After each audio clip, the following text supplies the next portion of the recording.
Yeah, good morning, children. Today we'll start with the chapter The Open Window, Part 2. We already discussed Part 1. Now, today, let us see what happens with Mr. Natel in that Mrs. Appleton's house and whether he gets that cure or not, he gets his nervous cure or not. Let us see in the story next. She broke off with a little shudder. She broke off with the shudder. She stopped with a little shudder. It was a relief to Frampton when the aunt burst into the room with a whirl of apologies for me for being late making her appearance. Mr. Nuttall had been waiting for the aunt to come back, and since she had come back and she broke off, she stopped with the sudden, with the shudder, with the trembling, and she said, "I'm very sorry, I'm very sorry." She was asking many apologies, will of apologies, she asked, and he felt relaxed. At last, she has come. I hope Vera has been amusing you, she said. Mrs. Appleton said, I'm very sure that Vera had been amusing you. In reply, Frampton replied like this, Yes, been very interesting. She has been very interesting. Here is a irony actually. In this statement, you will find irony. Why irony? Because actually he should have said that after listening to Vera, I was actually feeling very bad about it. But he says what? That she has been very interesting. So that is irony. This statement is full of irony. I hope you won't mind the open window. Actually, supporting Vera's statement, she never knew that this story has been told by Vera to Mr. Frampton. She never knew. She said, I hope you don't mind the open window, said Mrs. Appleton briskly, very quickly, she said. My husband and brothers will be home directly from shooting. They will come back from shooting directly. And they always come in this way. And that is why we keep this window open. Actually, they use this window for entering into the house, and that is why we are keeping this window open. And where they have gone for shooting. They have been out for snipe. Snipe means the bird shooting, water bird shooting. Snipe means water bird shooting. In the marshes today, in the marshes, in the bog, they have gone. They will just have their hunting, and so they will make a fine mess. And this is how when they will enter, they will come back, they will make a fine mess. Means they are going to spoil over my poor carpet because they have gone to masses, and that is why they will be full of mud and they will just spoil my carpet. So like you menfolk, isn't it? She actually points out, Mrs. Frampton also, it happens with all menfolks. She rattled on and she kept on. She went on cheerfully about the shooting and the scarcity shortage of birds. And she says that yes, the birds are very less in number, and that is why they must be facing problem in shooting. And the prospects, that is hope for the duck in the winter, is very rare. And that is what she was discussing about that same shooting where for which her husband and two brothers have gone out, and it was actually supported. This situation was supported with that which was described by a small girl. And then what happens? This is what the situation is. Aunt has come. She was just telling whether Vera had been entertaining Mr. Natal or not, and she was asking so many questions. Apologies for being late, and this is how the she was describing the window. you don't mind the window. Why we are keeping this window open? And through this window only her husband and two brothers will come back. So this is what the story she was narrating. And then what happens next? To Frampton, it was all purely horrible. Actually, Frampton was feeling very horrible. It was very horrible situation for Frampton. He made a desperate. He made a desperate. He made a hopeful, but only partial successful effort to turn the talk on a less ghastly topic. That is, less horrible topic. He tried only to turn that talk from that ghastly to less ghastly topic.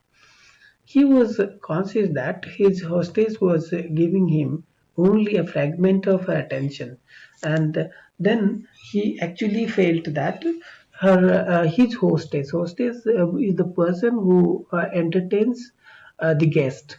So Mrs. Appleton was the host for Mr. Nuttall, and then he was just hoping, he was just that she was only conscious for giving only a fragment of attention, only a little bit attention she is paying towards my arrival or my problem. Her eyes were constantly staying straying past into the open window only, and she was continuously looking towards the open window, and she was not at all paying any attention to Mr. Frampton. That was the situation. It was certainly an unfortunate coincidence. That is what he says. That on this very day on which her husband and two brothers went out, and it is exactly 3 years. And now this is what coincidence on which I have come to this particular retreat. That he should have paid his visit on his tragic anniversary, that he has come to Mrs. Sapleton on this tragic anniversary. Then he actually suggests to Mrs. Sapleton that the doctors, they have ordered him to take complete rest, and in the absence of mental excitement, there should be absence of mental excitement. Also should avoid anything in the nature of violent physical exercises, or is physical violent physical exercises you should not go for.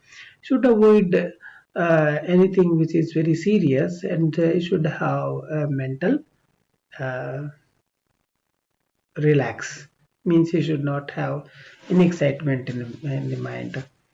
And this is how he announced, and he said to Mrs. Appleton, who labored under the tolerable widespread delusion that was only a false belief or opinion which was felt by Mr. Nuttall. That total strangers and chance acquaintances are hungry for least details of one's ailments. That if somebody is totally stranger, they will pay attention towards your ailments. Never.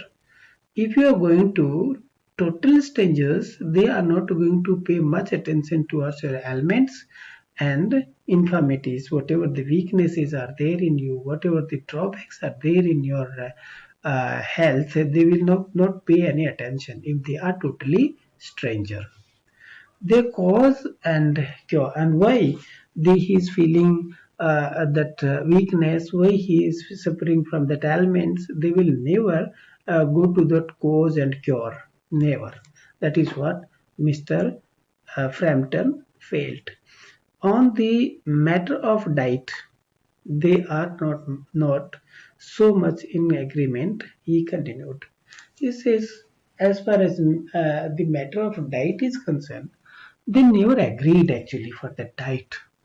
And this is how he is having so many things in his mind. And then, after indicating to us that window, suddenly Mrs. Appleton said, "No," in a voice which only replaced the yarn at last moment. At last moment, that only yawning took place, and she said, "No, at last they have come."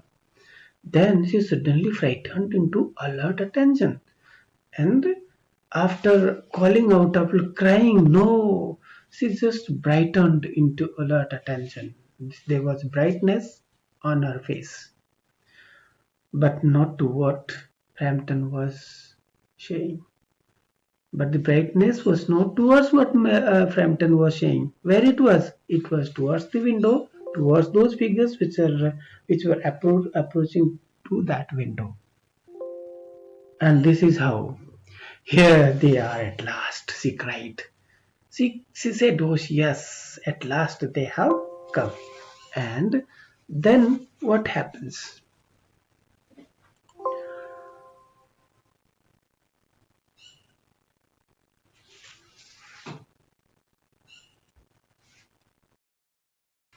And suddenly, when she cried, she said that, "Yes, at last they have come, and right for the tea time. Don't they look as if they are muddy up to the eyes?" Yes, he's confirming. Yes, definitely they are looking as if they are in mud, totally covered in mud. Frampton shivered slightly and turned towards the niece, and then Frampton shivered, trembled, and he turned towards niece with a look intended to convey sympathetic comprehension. Actually, when he was conveying something very sympathetic comprehension, the child was staring out through the open window, and the child was also looking through the open window. There was a horror in her eyes, and in a chill, unpleasant coldness shook the nameless fear. Crampton swung round in his seat and looked in the same direction. And he also just turned back, and he was also looking through the window towards those figures which were approaching to that particular window. That's what happens in the depending to a light. Three figures were walking across the lawn. That is what they saw. They all three saw that there were three figures where they were walking across the lawn towards the window.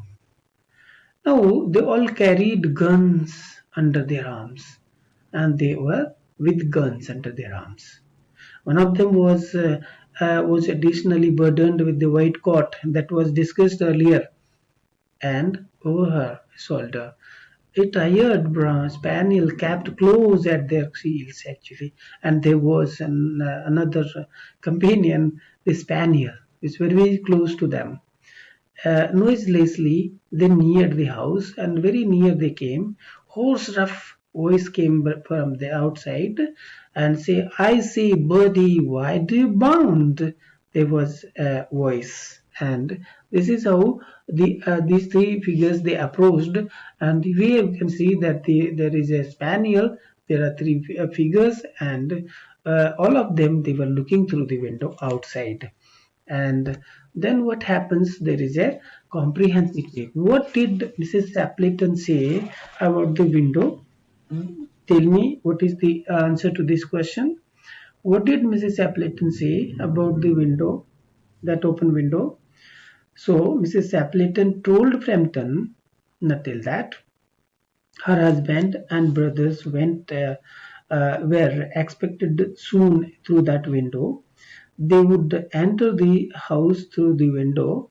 Their dog would follow them as usual, and also she actually said that her brother and her husband they went for shooting in the mass. They will be back by evening and before it gets dark.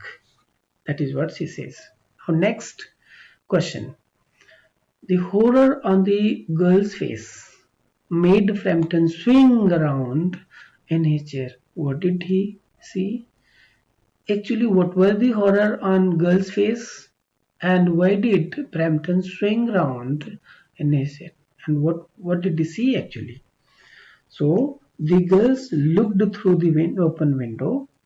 There was horror in her eyes. Frampton swung around in his seat and saw three figures coming towards the window. And this is how we can answer these questions. And then let us see further what happens.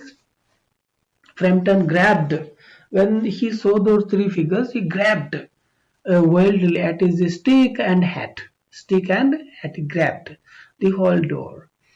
The gravel path, the stony path it was. He drives the front gate, very dimly noted stages in his headlong retreat. Straightway he went out. And what happens when he was going out? There was a cyclist coming along, and it was actually imminent collision. It was imminent collision, but anyhow, it was safe. Had to run into the hedge into the avoid imminent collision. It was hardly escape. Here we are, my dear, said the bearer of the white mackintosh. The man who was having that white coat said, "Here we are. We have just finally coming in through the window." And they came through the window only. Who was that? Who was that? Who bolted? Who rushed out as we came up? As we were entering into the house, a fellow went out. Who was that? Then Mrs. Appleton answered like this: "A most extraordinary man, Mr. Nuttall." He was Mr. Nuttall, who was most extraordinary man, said Mrs. Appleton. Now he could only talk about his illness. There was only a problem that he was only talking about his illness. And he dashed off without a word of goodbye or apology when you arrived.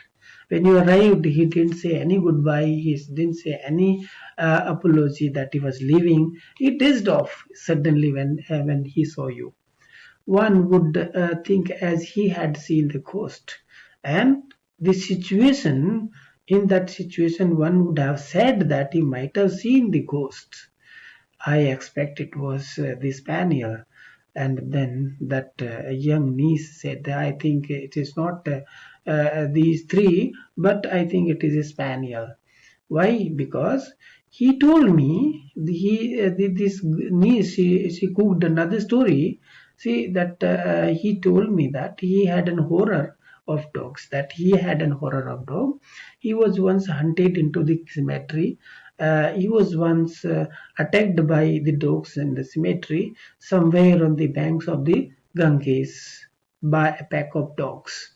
A pack of dogs attacked Mr. Nuttall somewhere very long back, and that is why he has a horror of dogs, and that is why seeing this spaniel, I think he has run away. Had to spend the night in the near dug grave with the creatures snarling and grinning and foaming.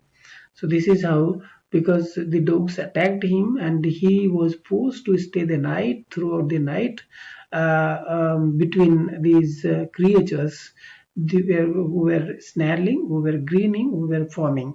So just above him, and they were just above him, and he was actually, that is why he was very fearful of the dogs, enough to make anyone lose their nerve. And this situation, snarling, grinning, and foaming, was sufficient for anyone to make him lose his nerve. So this is how romance at short notice, that means finding occasions of fun. Finding occasions for fun was her specialty. Who's the young ladies? The niece specialty, that she used to get occasions to make fun. So that was the quality of this girl, and this is how the chapter ends. Now we'll see the question answers, children. The first question: why did Frampton rush out wildly? The answer to the question will be: the girl had told Frampton a false story. She said that her aunt's husband and brothers died in the marsh, but he saw them coming towards the house, and he thought that they were ghosts. So he lifted his hat and ran away. And he ran away terribly in out of fear, and he rushed out wildly. The next question is, what was the girl's explanation for his lightning exit?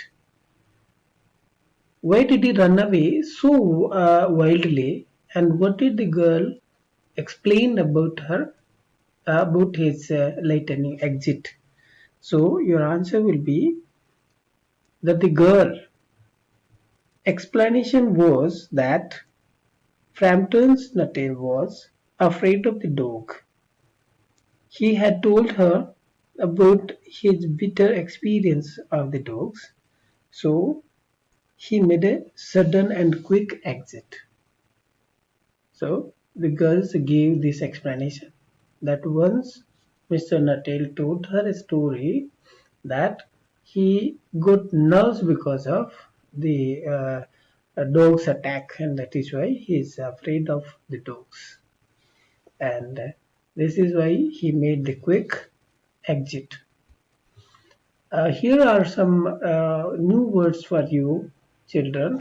You can use them in your day-to-day life. These are the phrasal verbs, and these verbs went off means left away, came back means returned,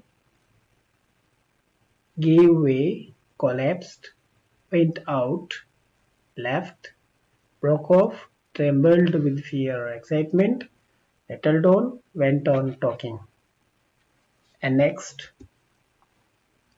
warm for the time of year. You would not expect it to be so warm at this time of year. To a day means exactly. Moor means wild or uncultivated land. Treacherous means this is because the green grass made of the surface look firm. That is place horrible. Hesitatingly human.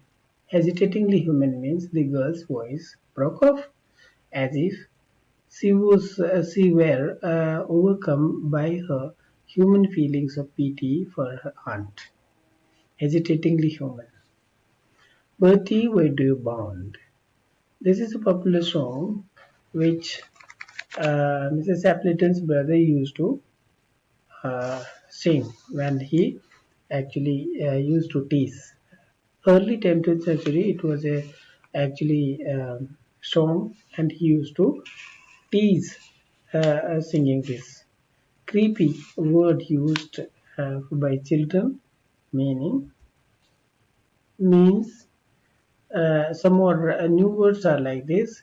Idiomatic expressions and general glossary, that is, I hope Vera had been amusing you. This is idiomatic expression in general glossary.